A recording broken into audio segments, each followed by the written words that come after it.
சென்னை கிட்டி அரசு மருத்துவமனையில் மருத்துவர் பாலாஜி மீது நிகழ்த்தப்பட்ட கத்திக்குத்து சம்பவத்திற்கு எதிர்ப்பு தெரிவித்து மருத்துவர்கள் ஒருநாள் பணி புறக்கணிப்பு போராட்டத்தில் ஈடுபட்டு வருகின்றனர்.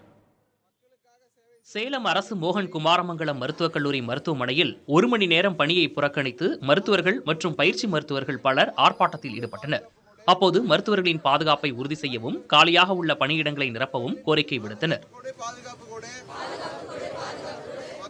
தேனி அரசு மருத்துவக் கல்லூரி மருத்துவமனையில் இந்திய மற்றும் தமிழ்நாடு அரசு மருத்துவர் சங்கத்தினர் பணி புறக்கணிப்பு போராட்டத்தில் ஈடுபட்டுள்ளனர்.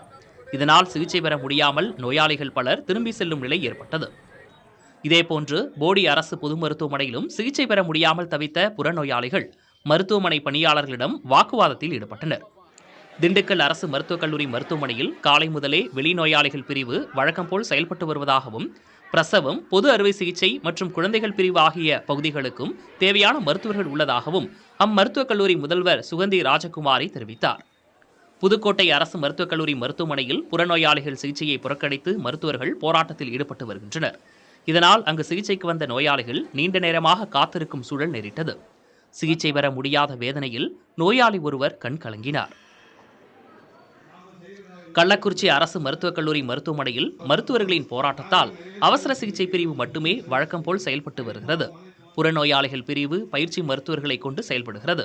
இதேபோன்று திருவள்ளூர், தஞ்சாவூர், மயிலாடுதுறை, அரியலூர், விருதுநகர் போன்ற மாவட்டங்களிலும் மருத்துவர்கள் போராட்டத்தில் ஈடுபட்டு வருவதால் நோயாளிகள் அவதிக்குள்ளாகி வருகின்றனர்.